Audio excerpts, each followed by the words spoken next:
Vous êtes sur Média 1, merci de nous rester fidèles, soyez les bienvenus dans ce nouveau numéro de votre émission, le débrief, pour décortiquer ensemble l'actualité liée au continent.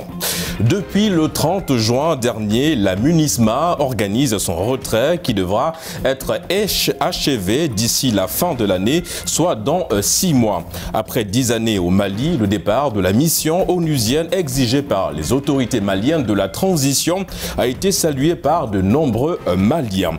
Quel avenir sécuritaire pour le Mali après le départ de la MINUSMA? Le Mali a-t-il les moyens nécessaires pour gagner cette guerre contre les terroristes qui sévissent dans plusieurs régions du pays? Des éléments de réponse en première partie d'émission.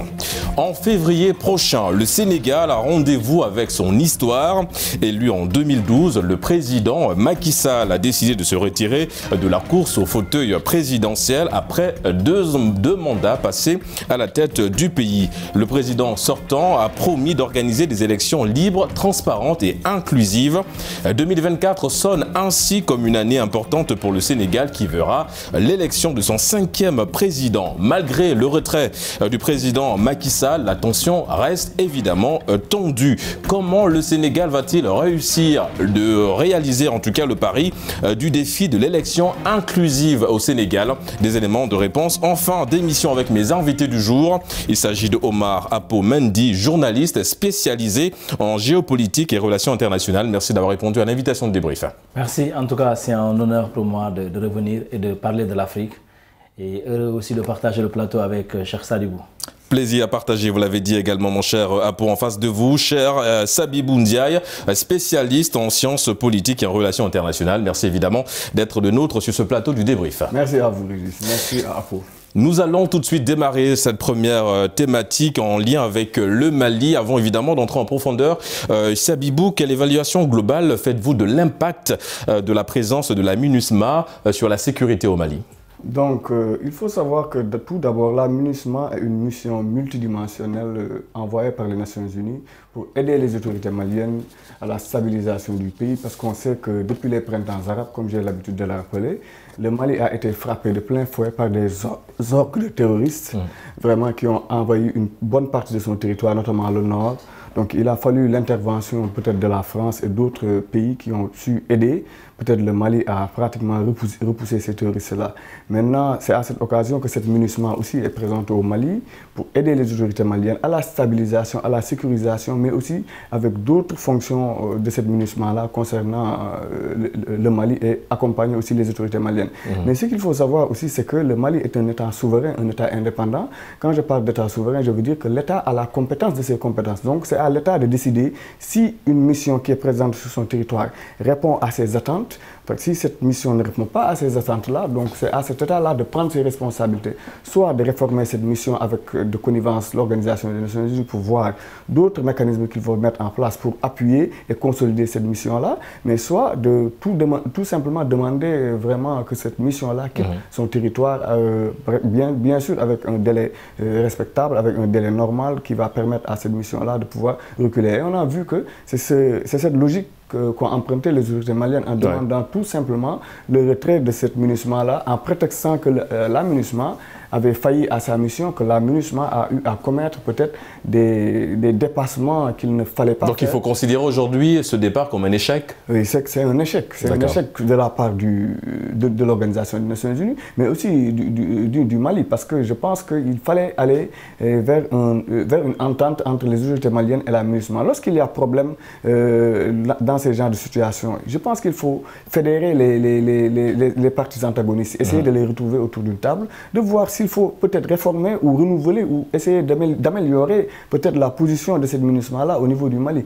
Mais je pense que exclure la MINUSMA n'est pas la bonne chose, mais comme je le disais tantôt, le Mali est un État indépendant qui a la compétence de ses compétences. Nous ne pouvons plus aimer le Mali que les Maliens. Ouais, effectivement, évidemment, c'est une réalité, mon cher Apo. Sabibou a adressé un bilan pas très reluisant, en tout cas, de cette organisation onusienne au Mali, mais de façon globale, quel pourrait être l'impact sur les projets liés à la sécurité au Mali à court terme? Parce qu'on rappelle quand même qu'en termes de délai, il reste 6 mois précisément à la MINUSMA pour plier bagage, si on peut le dire ainsi. Sur le plan de l'impact de la sécurité au Mali, comment le Mali doit aujourd'hui s'organiser? Oui, je vois mal les FAMA prendre en charge la sécurité au Mali, surtout au nord du Mali. Parce qu'il faut se rappeler que depuis 2012, n'eût été l'intervention de la force Serval. Après, il y a eu la force Barkhane, il y a eu les forces conjointes du G5 du Sahel. Après, il y a eu la MINUSMA. Après, actuellement, il y a eu également la force du G5 Sahel. N'eût été toutes ces forces qui opèrent au Mali, on parlerait d'autre chose. On parlerait d'un État qui a sombré et puis qui, en tout cas à mon avis, est déstabilisé. Donc il a fallu l'intervention de ces forces-là pour que le Mali puisse quand même se redresser, se tenir debout et faire face à certains défis, notamment les défis liés à la sécurité. Donc aujourd'hui, 10 ans après, on ne peut pas dire que le bilan de la MINUSMA est un échec. Non, pour moi, il faut relativiser. Il faut relativiser. Je pense que d'abord, les feuilles de route, en tout cas la feuille de route de la MINUSMA, ce n'était pas de s'interposer, ce n'était pas de remplacer les FAMA, les forces maliennes, c'était de garantir la paix, c'était également de protéger les civils. Et je pense que tout en respectant les droits de l'homme, je pense qu'aussi la MINUSMA est en train de le faire. 12 000 hommes, oui, face à presque 30 000 hommes, mais quand même la MINUSMA a joué un rôle important. Donc aujourd'hui, il faut relativiser. Quand même, il y a eu des chefs d'État qui ont demandé en tout cas à ce que en tout cas le Conseil de sécurité essaie de revoir en tout cas le pouvoir et le mandat de la MINUSMA pour un mandat, le président Macky Sall avait parlé, un mandat beaucoup plus robuste pour permettre aux casques bleus d'attaquer complètement les troupes ennemies. Mais malheureusement, ce n'est pas en tout cas l'engagement de la MINUSMA. Aujourd'hui, quand même, 10 ans après, il y aura énormément d'impact parce que, comme je l'ai dit tout à l'heure... Et en parlant d'impact, on ne voulait t'interrompre, mon cher, tout à l'heure, vous avez parlé des FAMA. Est-ce qu'aujourd'hui, concrètement, l'armée malienne a les moyens de sa politique pour gagner potentiellement cette guerre contre les terroristes qui continue à sévir, en tout cas dans certaines régions du Mali? Non, je ne pense pas. Je ne pense pas parce que c'est un vaste territoire quand même au nord du Mali.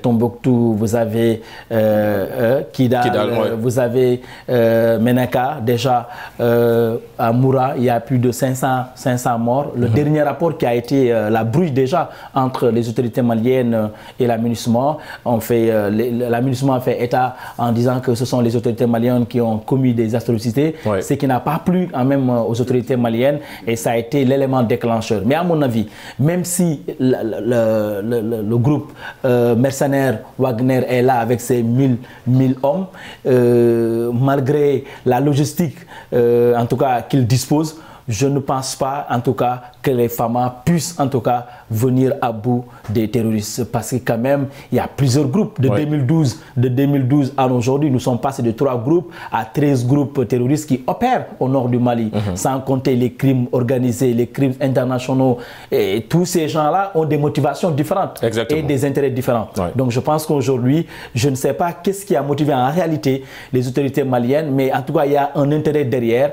Mais à mon avis aujourd'hui, le Mali en tout cas va rencontrer énormément de difficultés pour faire face en tout cas à ces enjeux. En parlant de difficultés, Sabibou, est-ce qu'aujourd'hui on peut craindre de voir des troubles s'installer au Mali, comme ce fut le cas avec le départ de la force Barkhane? Effectivement, on peut craindre des troubles, mais il ne faut pas seulement se focaliser par rapport à ces pénétrations et ces groupuscules terroristes qui sont en train d'opérer au Mali. Il y a aussi des problèmes interethniques. Donc entre Peul, Dogon et d'autres ethnies qui posent... Donc il va falloir d'abord soigner des problèmes, régler des problèmes internes. Il y a des problèmes internes qu'il faut d'abord régler. Donc hier, pas plus tard que quelques jours, le ministre des Affaires étrangères malien, Abdoulaye Diop, avait fait une sortie à la télévision pour dire que les autorités maliennes sont en train de se préparer par rapport à ce départ de la MINUSMA là. C'est-à-dire ils vont mettre en place une feuille de route qui va leur permettre de remplacer ces soldats onusiens là par des soldats maliens. Certes, le Mali, comme l'a dit Apomendis, le Mali fait pratiquement 3 fois la France. C'est un vaste territoire qui, donc l'État malien n'arrive pas à contrôler pratiquement tout le territoire malien. Donc ils ne parviennent pas à faire un maillage territorial qui leur permette sur le plan sécuritaire de contrôler ce qui se passe dans le pays. Mais le ministre des Affaires Affaires étrangères, Abdoulaye Diop, a assuré que les FAMA ont une large progression par rapport à ce qui se passe. Certes, il a parlé d'une dotation en matériel militaire, en logistique, d'avions de chasse, de chars, de drones, qui leur permettent de pouvoir surveiller le territoire malien, matin, midi et soir. Mais cela ne veut pas dire aussi qu'ils vont réussir à 100% à vraiment remplacer cette MINUSMA-là. Ils vont peut-être dérouler leur feuille de route à long terme pour essayer de combler ce vide que va poser la MINUSMA. Parce que quoi qu'on puisse dire aussi, la MINUSMA joue un rôle assez important par rapport à la stabilisation du pays, par rapport à la stabilisation de certains secteurs. Parce qu'on sait qu'il y a des zones qui sont sensibles avec les problèmes ethniques. On sait aussi que le rôle de la MINUSMA n'était pas d'aller faire la guerre contre les terroristes. Exactement. Donc peut-être l'État malien voudrait avoir une force qui est pratiquement armée et préparée pour faire face à ces terroristes-là. Donc il faut comprendre aussi l'État malien. Parce que le Mali, c'est un grand pays qui a subi pratiquement un effondrement catastrophique depuis les printemps arabes de 2011.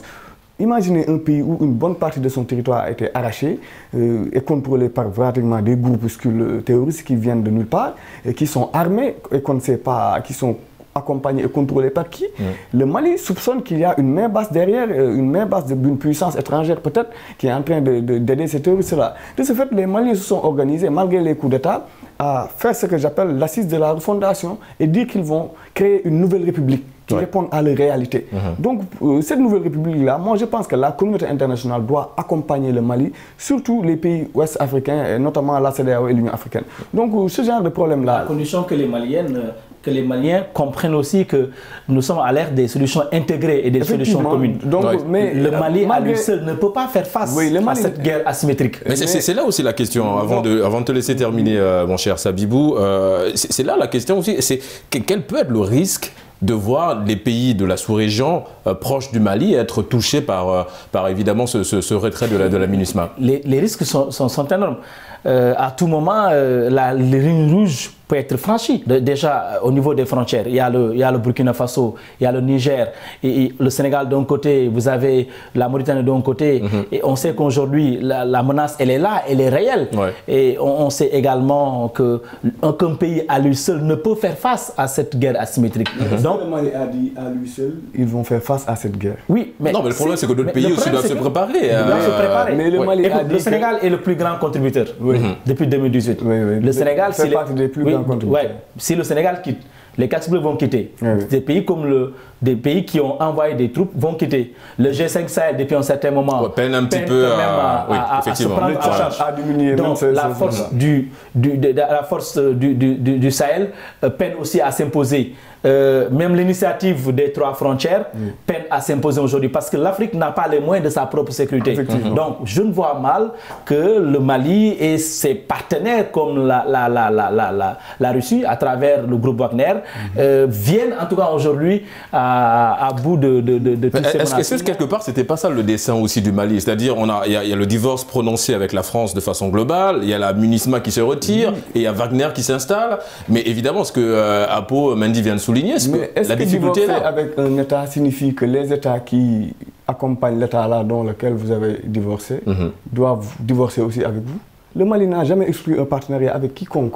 Mais peut-être le Mali a posé des conditions endogènes qui concernent le peuple malien, qui concernent sa sécurité. Et le Mali veut que ses partenaires viennent l'accompagner par rapport aux conditions qu'il a posées. C'est tout simplement ça.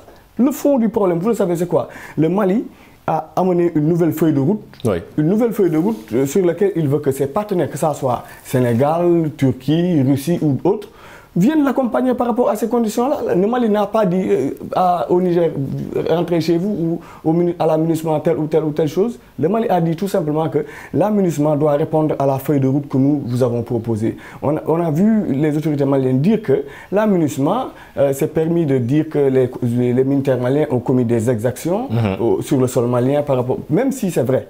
Mais il faut laisser que des enquêtes soient diligentées et que ça soit éclairé. Mais lorsqu'on voit même des officiers de la MINUSMA, un officier sénégalais qui s'est permis peut-être de tenir des propos qui n'ont pas plu aux autorités maliennes, mais on a vu même la MINUSMA sortir pour faire une communauté pour communiquer, pour se démarquer de ces propos-là.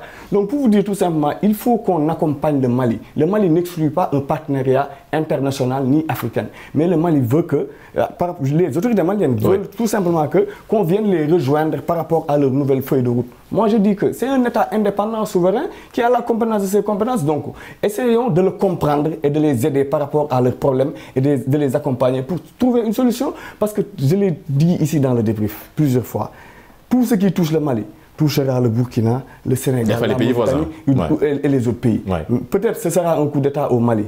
Au Sénégal, ça va être des problèmes politiques. En Mauritanie, je ne sais pas. Au Burkina, peut-être un coup d'État ou d'autres. L'Afrique de l'Ouest, nous avons pratiquement les mêmes problèmes sociaux. Nous avons pratiquement les mêmes régimes. On a les mêmes défis. La pauvreté frappe nos pays.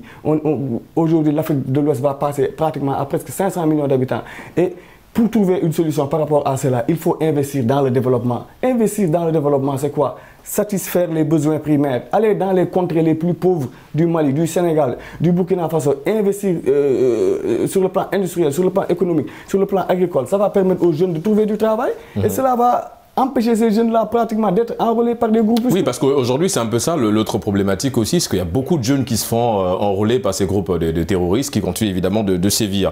Mandy, revenons un petit peu sur, on va parler un peu de cette décision du gouvernement du Mali. Quelque part, est-ce que c'était vraiment réfléchi? Parce qu'on a l'impression que c'est une décision, même si Sabibou a relativisé, mais c'est une décision qui isole le Mali, quelque part. Oui, moi je pense que c'est une décision qui isole le Mali. Il fallait en tout cas consulter les organisations comme la CEDEAO et l'Union africaine. Mais comment aujourd'hui ces organisations-là peuvent apporter, aider le Mali à sécuriser ses frontières? Aujourd'hui, quoi qu'il en soit, quel que soit en tout cas le bilan mitigé ou bien le regard en tout cas jeté sur la CEDEAO et l'Union africaine, c'est quand même des organisations qui sont en train de travailler, qui en tout cas ont des mécanismes de prévention très efficaces et très efficients, qui ont quand même en tout cas prouvé, qui ont fait des résultats ailleurs dans d'autres pays. Donc je pense qu'aujourd'hui le Mali devrait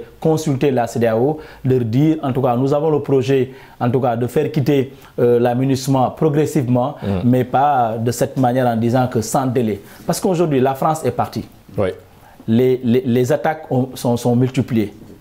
Mais ça a déjà été le cas avec la force Barkhane quand elle quand elle s'est retirée. Ouais. On a vu que les attentats se sont multipliés au Mali. La force, en tout cas, aujourd'hui, la MINUSMA a arrêté ses opérations. Elle va partir tout à l'heure. Mais qu'est-ce qui va se passer après le départ de cette force? C'est-à-dire aujourd'hui, le nord du Mali sera incontrôlable et qu'on sait que dans des intérêts géostratégiques et géopolitiques, il y a souvent une mainmise. Celui qui est de l'autre côté, qui a des motivations différentes de la motivation des autorités maliennes, peut passer par ces groupes terroristes pour déstabiliser en tout cas le peuple malien. Je pense qu'aujourd'hui, le Mali, à l'heure où nous sommes, n'a pas le droit de s'isoler. Parce que s'isoler quand même, c'est créer encore des problèmes, c'est encore ajouter des problèmes à d'autres problèmes qui existent, c'est-à-dire le problème de la malgouvernance, le problème de la pauvreté. Et ce sont ces problèmes qui occasionnent le plus souvent l'endoctrinement des jeunes. Parce que quand il y a eu des problèmes sur le communautarisme au nord du Mali, en tout cas, cette guerre entre les chercheurs et les cultivateurs, entre les Dogons, entre les Peuls, en tout cas, c'est encore une frustration qui va augmenter. Et quand ça augmente, ça crée ce qu'on appelle des conditions d'instabilité.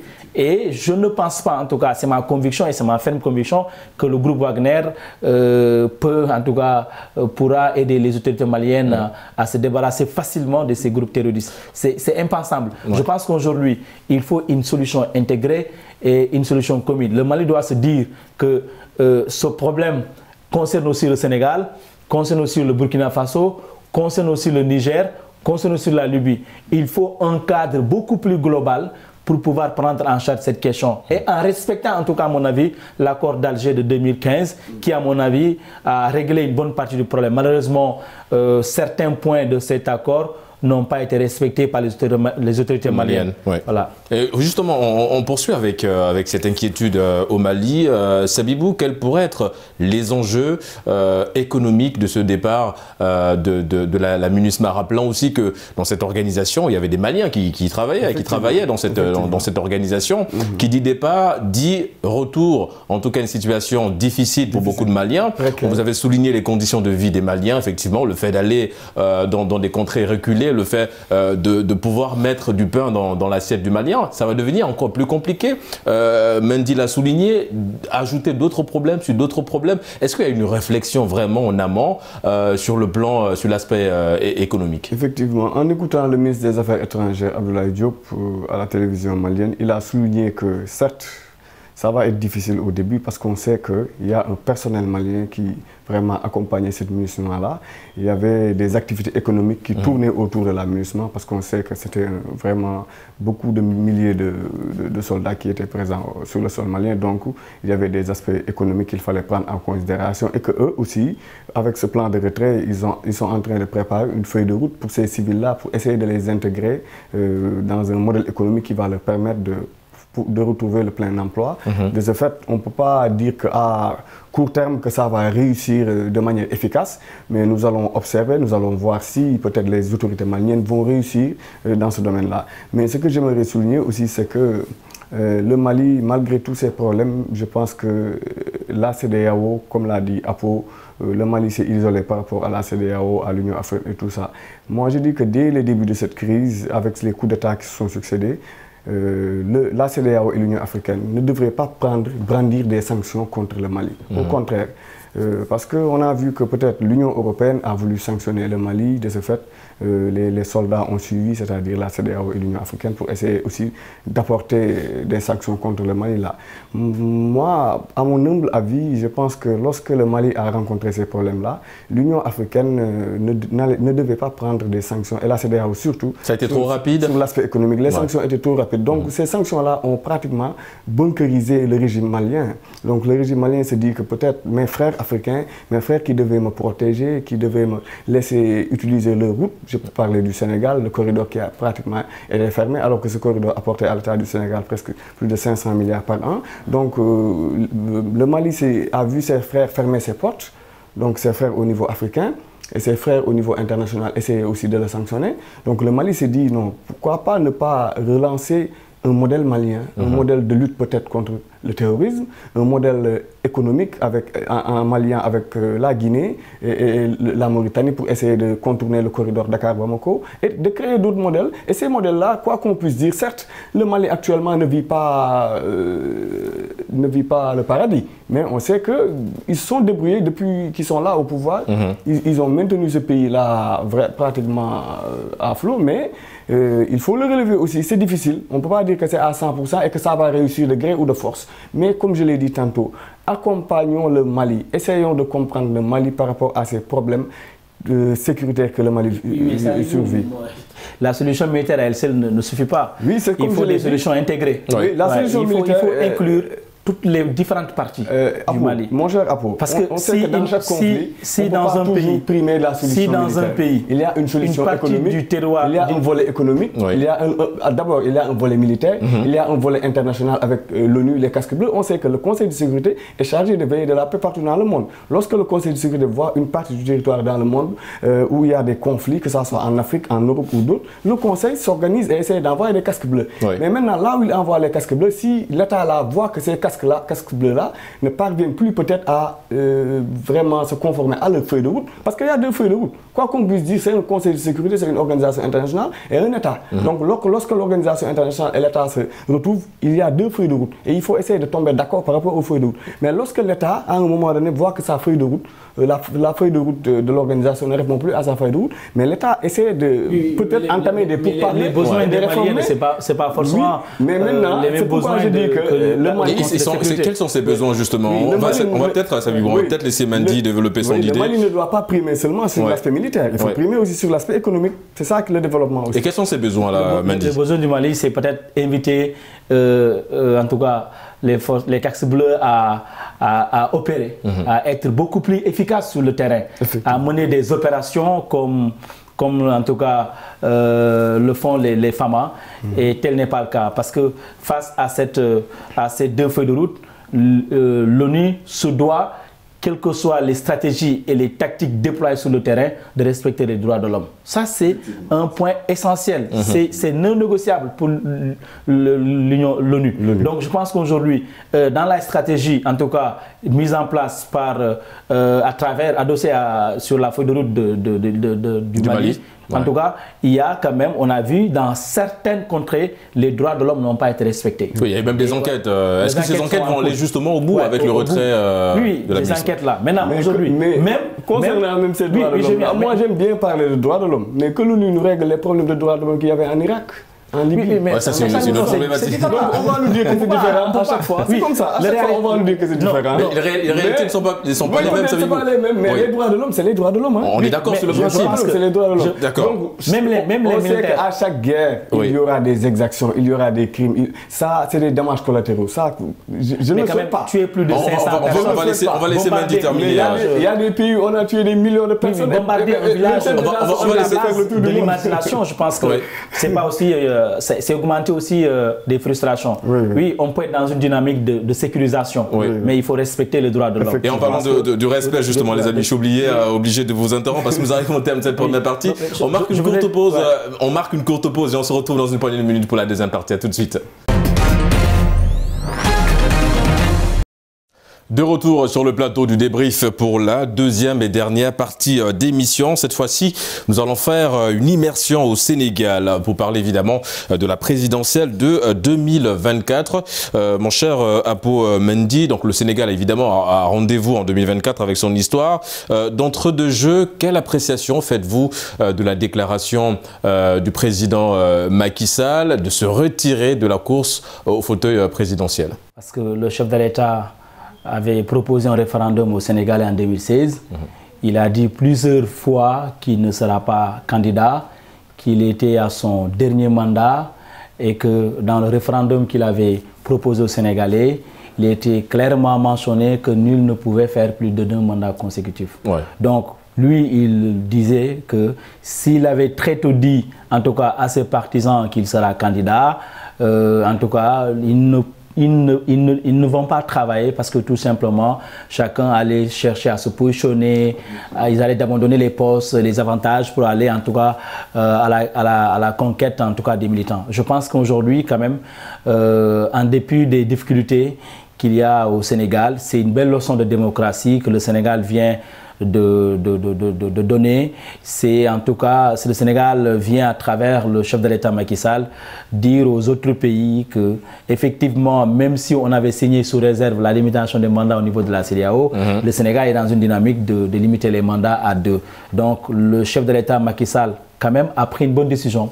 Parce que si l'on sait que c'est la première fois dans l'histoire du Sénégal qu'un chef d'État né après les indépendances organise les élections sans y participer. Quand même, c'est un bon départ, c'est un bon baromètre politique qu'il faut noter. Quand même, en tout cas, cette décision sera inscrite dans les annales politiques du Sénégal. Maintenant, l'après Macky Sall et puis les 9 mois qui restent, tout est possible.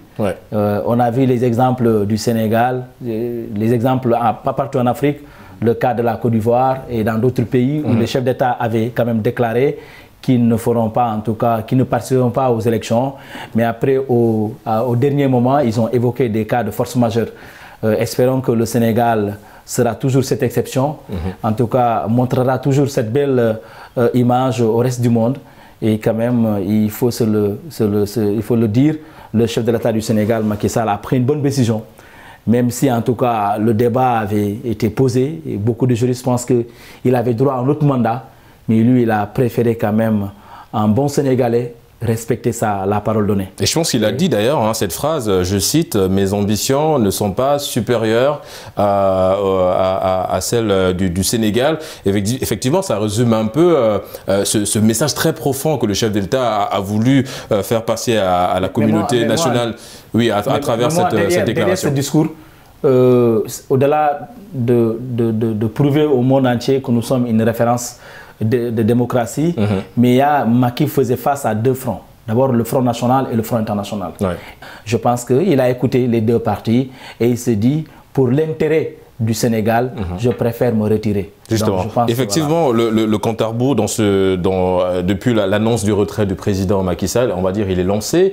On est à quelques mois de la présidentielle de 2024, de février 2024. On parle de l'avenir. Il reste quelques mois au président Macky Sall. Quels sont les défis que le président doit relever aujourd'hui, avant évidemment la fin de ce deuxième mandat, et qui peut succéder au président Macky Sall? Oui, les défis, vous le savez, sont nombreux parce qu'on sait que la majorité de l'opposition sénégalaise réclame tout d'abord l'organisation d'élections libres et transparentes, mais aussi inclusives. Souligné par le président Macky Sall dans son allocution. Donc, comme que le président Macky Sall l'a dit, et qu'on sait qu'au Sénégal, actuellement, il y a une très forte balbutiement de la classe politique.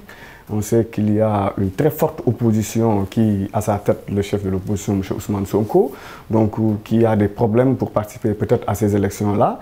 Donc, comme que le président de la République a fait part de sa vraiment volonté d'organiser des élections inclusives, nous pensons que nous allons vers des élections où personne ne sera exclu, où tous les participants vont être acceptés et aller vers des élections qui vont permettre de montrer le rayonnement démocratique du Sénégal, que ce soit au niveau continental, mais aussi au niveau international. Parce que le Sénégal, il faut savoir que c'est un pays qui a une trajectoire démocratique, une trajectoire peut-être politique assez compliquée, mais à chaque moment, les acteurs ont su prendre du recul et vraiment aller vers l'essentiel.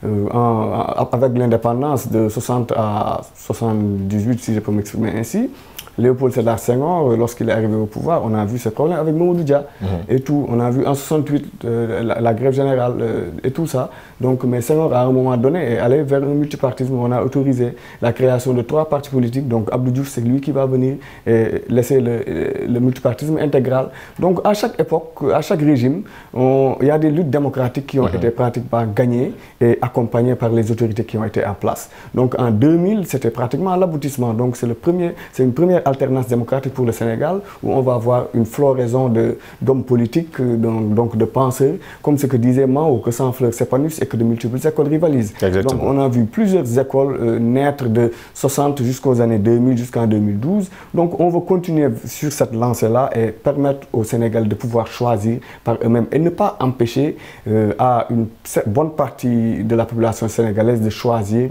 son candidat. De ce fait, nous continuons à accompagner le président par rapport à ces décisions-là, c'est-à-dire d'organiser des élections inclusives avec un grand I, où tout le monde va y participer, notamment ceux qui ont peut-être des devoirs judiciaires. Oui, mais justement, c'est là la vraie question. C'est peut-on réellement parler d'une élection inclusive au Sénégal quand il y a toujours évidemment l'équation Ousmane Sonko au milieu? Oui, il y a l'équation Ousmane Sonko au milieu. Mais quoi qu'on puisse dire, c'est que, comme je l'ai dit tantôt, au Sénégal, à chaque période, à chaque lutte démocratique, les acteurs ont su aller vers l'essentiel.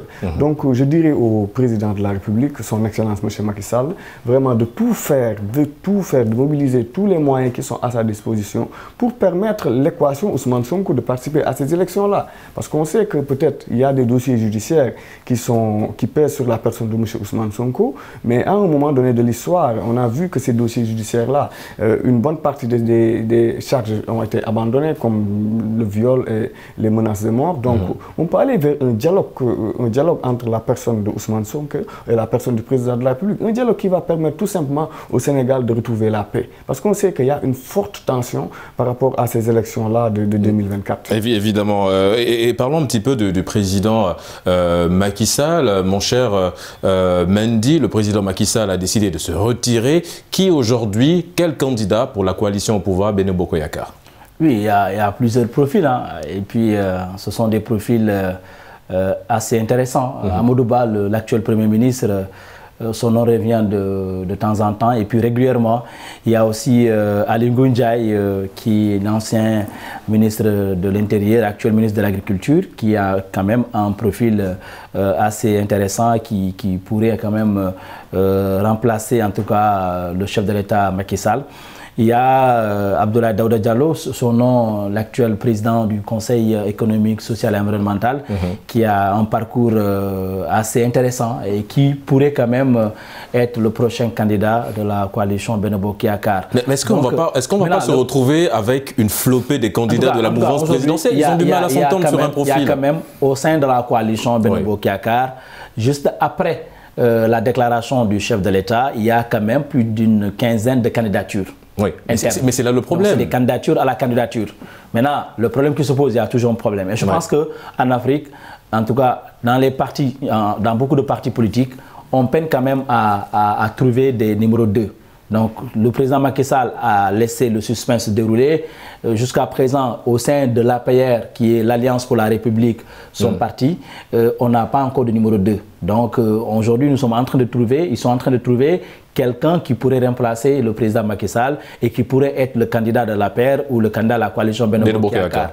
Maintenant, le problème qui se pose, en tout cas, ces 4 profils, ces 4 noms reviennent de temps en temps dans les analyses, mais aujourd'hui, je pense que s'il faut récompenser quelqu'un qui pourrait faire l'unanimité au sein de la coalition, au sein de l'APR et de la coalition Benno Bokk Yakaar, c'est l'actuel Premier ministre Amadou Ba.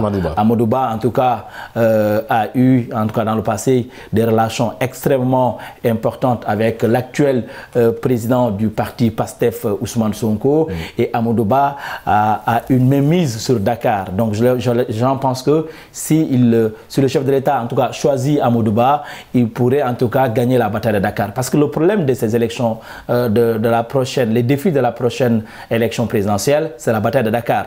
Est-ce que Khalifa Sall sera candidat ou pas? Est-ce que Karim Wade va revenir, sera candidat ou pas? En sachant que Khalifa Sall, avec son mouvement Taxawu Dakar, Nul Tété, en tout cas Ousmane Sonko avec son PASTEF, on sait que Khalifa Sall peine quand même à être représenté au niveau du monde rural. Maintenant, aujourd'hui, une élection présidentielle sans Ousmane Sonko, le chef de l'État va prochainement amener les dossiers de Karim Wade et de Khalifa Sall au niveau de l'Assemblée nationale.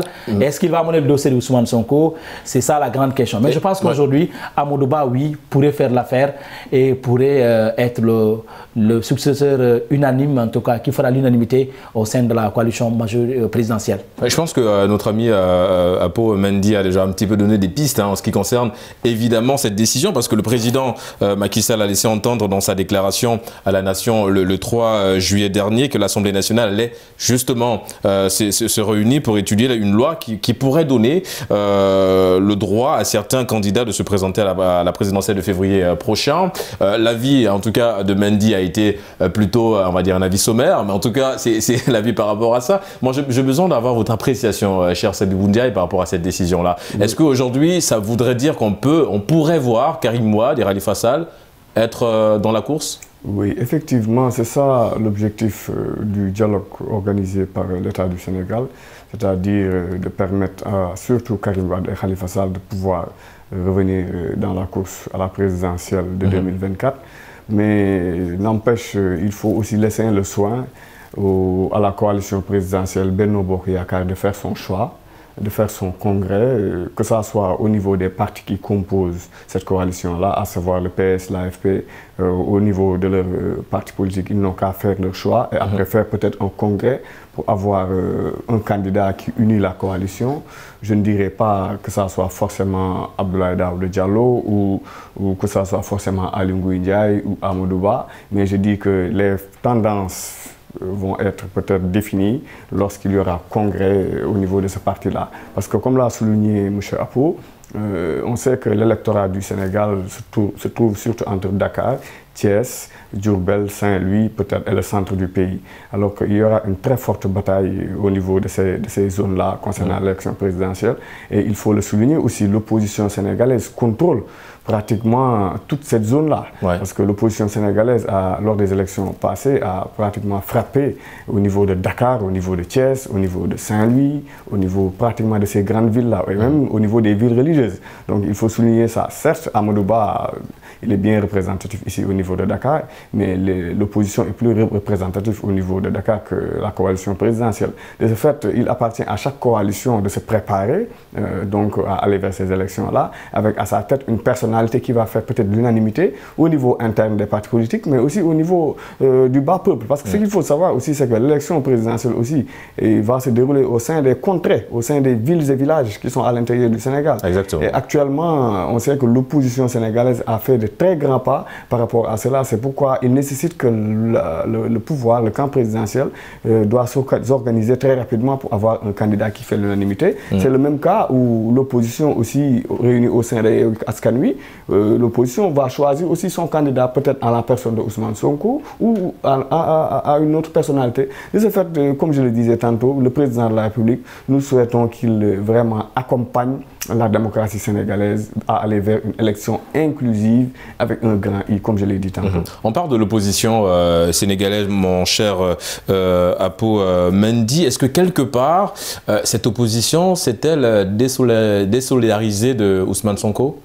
Oui, bon, au regard des faits, parce que Khalifa Aboubacar Sall quand même s'éloigne de plus en plus de la coalition Askanui. Et puis il y a également certaines candidatures comme Malick Gakou, voilà, comme Déthié Fall, et comme tant d'autres, des ténors qui étaient au niveau de la coalition Askanui. Ils ont tous déclaré leur candidature et travaillent plus pour eux que la consolidation de la coalition Askanui. Donc Ousmane Sonko, il est laissé à lui-même, il est laissé en rade, il est seul dans ce cercle-là, d'abord à faire face à ces démêlés judiciaires, mais également il est empêché d'aller continuer ses programmes, notamment Némékou Tour, mais également la caravane de la liberté. Pendant ce temps, ses adversaires, qui sont d'abord au sein de la coalition Askanui, mais également au sein des autres coalitions, déroulent normalement, de façon régulière, leur planning. Je pense que Ousmane Sonko est seul et il devra faire face à deux problèmes d'ordre judiciaire. Le problème Mambagnan Ousmane Sonko, l'affaire Adji Sarr Ousmane Sonko, et puis dans ces deux affaires, il a été condamné. Maintenant, le problème qui s'oppose, Ousmane Sonko n'a pas participé au dialogue organisé par le chef de l'État. Son adversaire, son ami, son allié fidèle à l'époque dans la coalition a participé, c'est Khalifa Aboubacar Sall. Donc, le problème, c'est qu'aujourd'hui, le chef de l'État est en train de diviser la coalition Yewwi Askanui pour mieux régner. Donc, une multitude de candidatures arrangerait le pouvoir. Et une présidentielle sans Ousmane Sonko arrangerait en tout cas le pouvoir. Parce que moi, je me suis rendu compte que tous ceux qui sont dans la coalition PASTEF, les militants de PASTEF, ne sont pas, c'est des gens qui sont plus fidèles à Ousmane Sonko qu'aux autres leaders. Donc, quand Ousmane Sonko ne parle pas, tu entends sur les réseaux sociaux les gens dire nous entendons le mot d'ordre, la conduite à tenir. Mais quand Ousmane Sonko parle, on a l'impression que les jeunes sont motivés. Selon second, qui se trouve être Biram Souleye Diop, on sait que c'est quelqu'un de très émotif. C'est quelqu'un qui, s'il ne pleure pas, il fait des dérapages. Et la dernière fois, il donne l'occasion au gouvernement de l'attraper. Il a essayé de comparer le cas de la Côte d'Ivoire peut-être à ce qui pourrait se passer au Sénégal. Et il a été arrêté. Donc je pense qu'aujourd'hui, Ousmane Sonko doit d'abord non seulement chercher à renforcer, à chercher un numéro 2. Heureusement qu'il a pris devant nommant quelqu'un comme le député Aïb Dafé comme secrétaire général par intérim.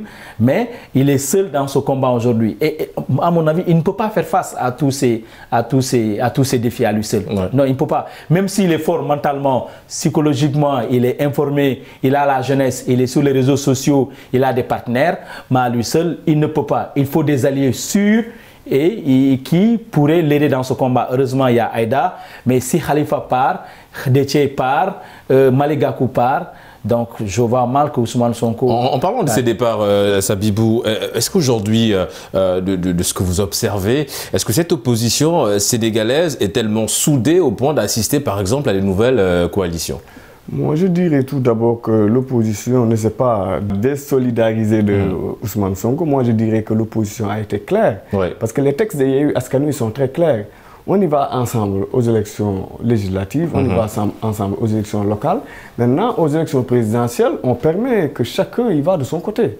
Les textes de Yewwi Askanui ont été très clairs concernant ce domaine-là. Donc, Yewwi Askan Wi n'interdit pas une multitude de candidatures.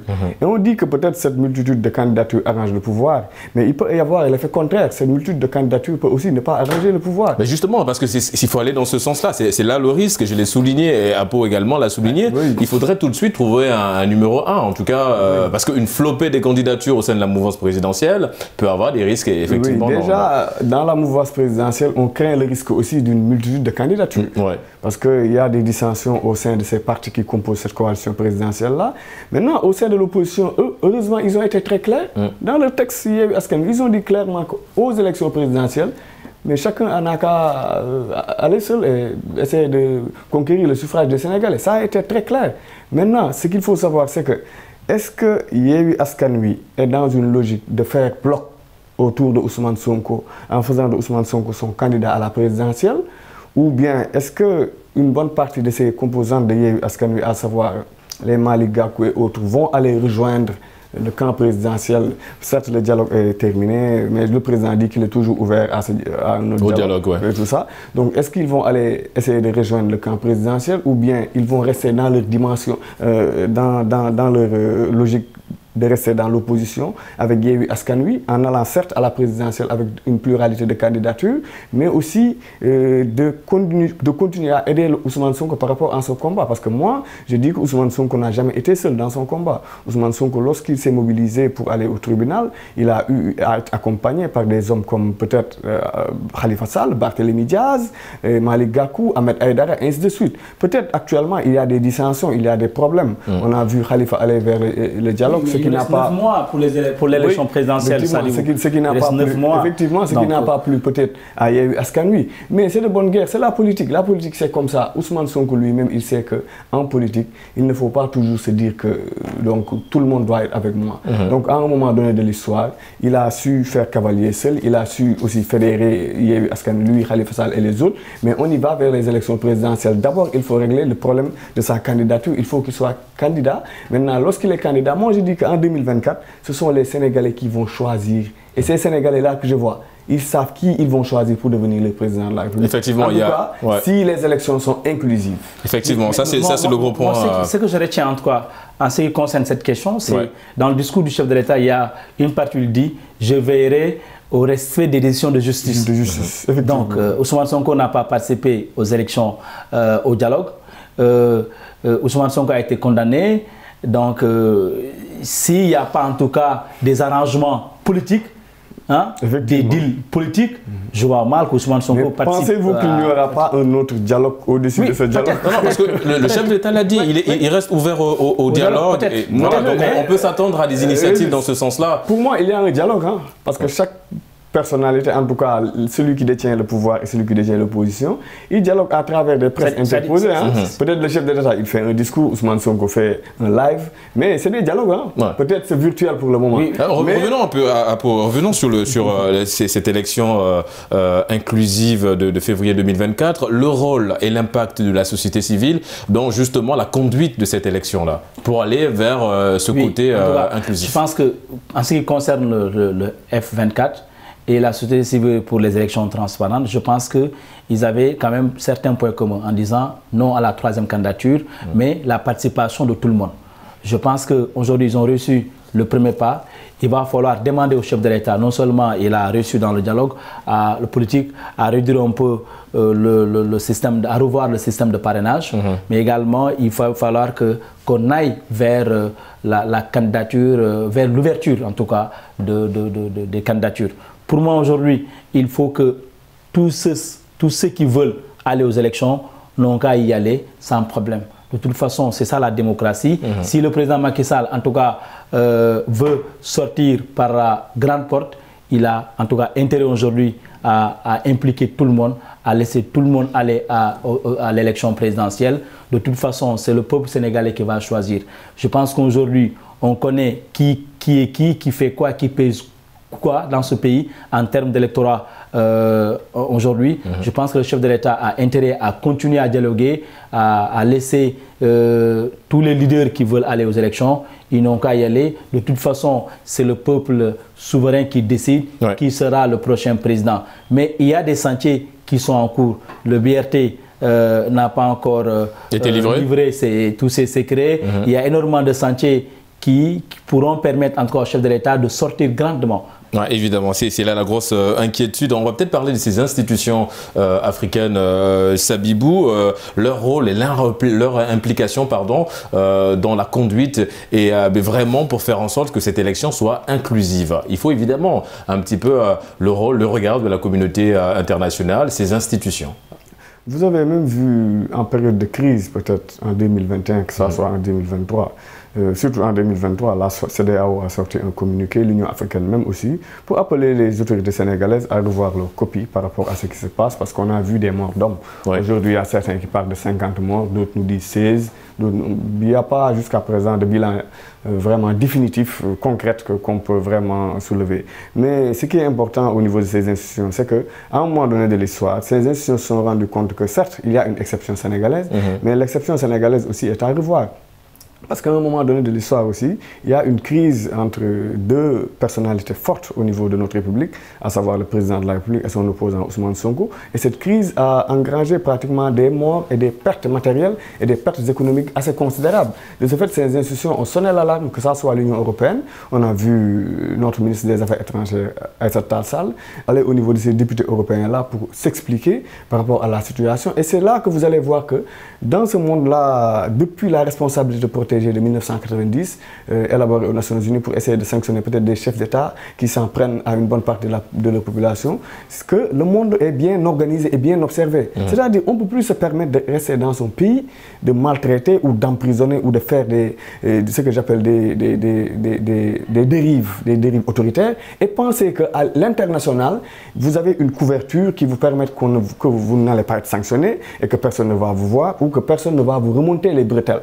Parce que lorsque vous avez vu l'intervention de ces députés européens-là, ils ont fait clairement part, vraiment, avec notre ministère des Affaires étrangères, en lui disant tout simplement, mais il faut laisser le jeu démocratique sénégalais se dérouler. Laisser les élections, organiser des élections inclusives. Donc, de ce fait, il est important de dire que le Sénégal actuellement est un grand pays, un pays qui se dirige vers des lendemains démocratiques qui vont être meilleurs. Effectivement, les amis, nous sommes arrivés au terme de cette émission. C'est allé très vite, mon cher Omar Apo Mendy. Je rappelle que vous êtes journaliste spécialisé en géopolitique et en relations internationales. Merci d'avoir répondu à l'invitation du débrief. Merci, tout le plaisir est pour moi. Et en face de vous, cher Sabibou Ndiaye, spécialiste en sciences politiques et relations internationales. C'est un plaisir de vous recevoir sur ce plateau du débrief. Merci. Vous l'aurez compris, c'est la fin de cette émission. Merci de l'avoir suivi. On se donne rendez-vous dimanche prochain pour d'autres actualités liées au continent. Et d'ici là, n'oubliez pas, quoi qu'il arrive et quoi qu'il advienne, gardez le sourire en compagnie de nos programmes.